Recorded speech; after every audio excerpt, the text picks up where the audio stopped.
What's up, Mystic Manifesting family? Nick with Mystic Manifesting here, and today we're going to read some Neville because I said that's what we were going to do. And I've got a little bit of a highlighted passage right here, but I'll start a little bit before it. We'll talk about what he's saying, and I'm going to give you the breakdown for it because I know a couple people have told me the way Neville writes is kind of hard to understand, and some of the stuff he says in the lecture is a little bit hard for people to follow. So hopefully this helps. If you guys like this, let me know in the comments because then I'll go make more videos like this where I break down some of Neville's stuff. He's one of my favorite writers. However, now you're about to be able to witness the kid who sits in the back of class and doesn't like to be called to read out loud. So here we go. When William Blake wrote, "What seems to be is, to those whom it seems to be," he was only repeating the eternal truth, "There is nothing unclean of itself, but to him who..." Told you. "But to him that esteemeth anything to be unclean, to him it is unclean." So I'll break down like this a little bit of Neville and William Blake. It's not really clear the way they wrote it. It's Neville talking about, he's paraphrasing William Blake right now. "What seems to be is, to those whom it seems to be." So if something seems to be a certain way to you, it is that way because that's how it appears to you. Your focus determines your reality, like Qui-Gon Jinn says in one of my very first videos. I quoted Qui-Gon Jinn. Your focus determines your reality, and whatever you perceive to be true is true. When people say, "What's your SP thinking?" Whatever you think your SP is thinking, they are thinking. Whatever you think your boss thinks about you is true. If your boss thinks you're a dumbass, which I had this a long time, then they think I'm a dumbass because that's what I believe about, that he believes about me. Same thing. There is nothing unclean of itself, but to him that esteemeth anything to be unclean, to him it is unclean. So if you believe it to be unclean, it is unclean, even if it is clean, right? So then go back to Neville. "Because there is nothing unclean of itself, or clean of itself, you should assume the best and think only of which you, I told you, I hate reading out loud, and think only of that which is lovely and in good rapport." So it's the same thing I've talked about before, forgiving people, always thinking of them lovingly. Because if you're thinking of them lovingly, then it's easy to assume that they're thinking of you lovingly. You don't have enemies. But don't get walked all over. Don't get bullied and stuff like this. There's a fine line. Like I say, people always talk about, like, what's red pill, what's this? I mean, you got to be enough where you can stand up for yourself and not get bullied, but also be peaceful enough to understand everyone is you pushed out. So if you're in a direct response where you need to check someone and they're bullying you, check them. But then go back later on and revise it that they love you and you love them. It's a very nice situation. And then the next line, "It is not superior insight, but ignorance of this law of assumption. If you read into greatness of men some littleness with which you may be familiar, or into some situation or circumstance of unfavorable conviction." So hold on. "It is not superior insight, but ignorance of this law of assumption. If you read into the greatness of men some littleness with which you may be familiar, or into some situation or circumstance that is unfavorable."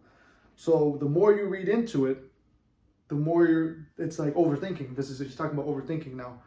So it's not superior insight, because we usually overthinkers like, "I'm a great analyst. I always see this, I see that, I see all the plays before they're done." It's true.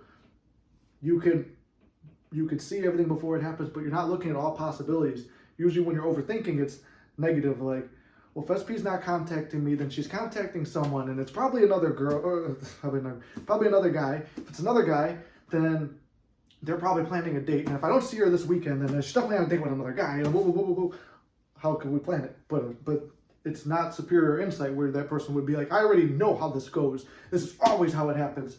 But it's ignorance of the law. You don't know how to use the law, so you're just using it negatively. That's why looking at it that way, you're downward spiraling instead of upward spiraling. So always look at it as the best. This is where your affirmations come in. It's easy to believe when you realize, I'm the shit, I'm the guy, I'm the girl, I'm whoever. Like, I'm number one. Nobody's better than me. Also be careful, because there's this line of humbleness and pride and ego and stuff like that. You want to be humble, yet have the self-confidence. Self-confidence and humility. We should do a line on that too. That's just my own personal philosophy. If you want to be cocky and arrogant, you could, but it could be a fine line because most of us are so conditioned to believe that if we see ourselves as better than we are, it's being cocky and arrogant, but no, it's just being self-confident.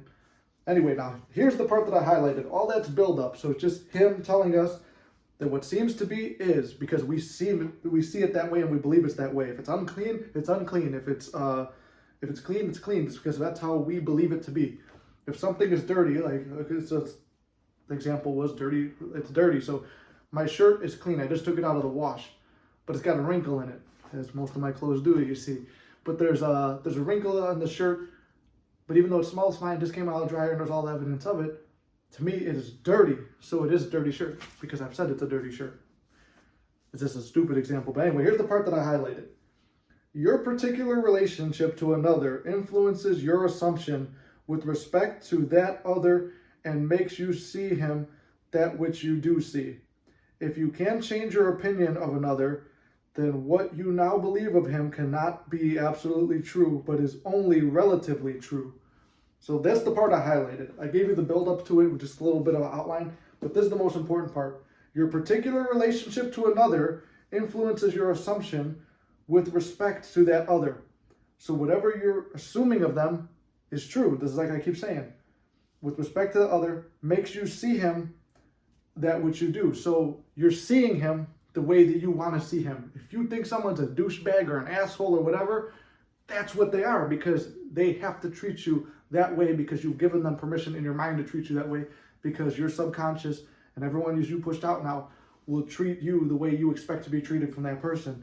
If you have a boss that you think is an absolute dickhead, then he has to treat you like a piece of shit because that's what you did, what you created for him. And that's kind of where we go into the Bible thing, where Jesus says, forgive them, they know not what they do. If he was expecting to be crucified by these guys and then they crucified him, then it was his assumption of them doing that. That's why he said, forgive them. Even though it's a bad thing that was done, you may have gotten cheated on. This is what people forgive enough to want to try again. And I can tell you it hurts and it's hard to try to move on from it. But if you could forgive and realize that it was created in your own imaginal act, then forgive yourself for accidentally creating it, for having those weaknesses in your own thinking and your own assumptions. Forgive yourself and work through it, then you could forgive them. Because if everything starts in mind first.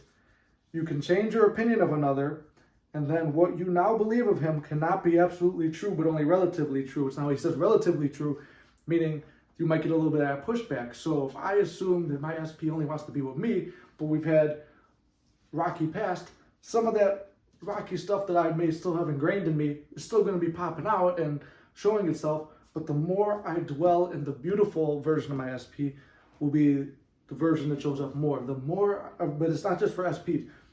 SP just means specific person. It's a boss, it's a coworker, it's a friend, it's a family member, it's your girlfriend, your wife, your husband, your boyfriend, whatever.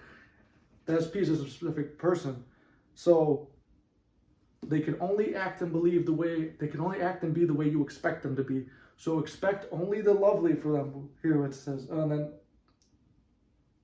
well, I don't think, I lost my place, but whatever. He says, only assume lovingly of people and things and circumstances, and you'll expect the best. All right, so I hope this helps. I hope I broke it down decent. I know I'm cryptid in my own way because I I ramble and babble and go off in all different directions, but I hope I broke that down enough where it helps you guys. And stay strong, realize circumstances don't matter. Only perceive people as the best, most loving versions of themselves that love you. And I love you guys. Stay strong. We'll see you in the next one.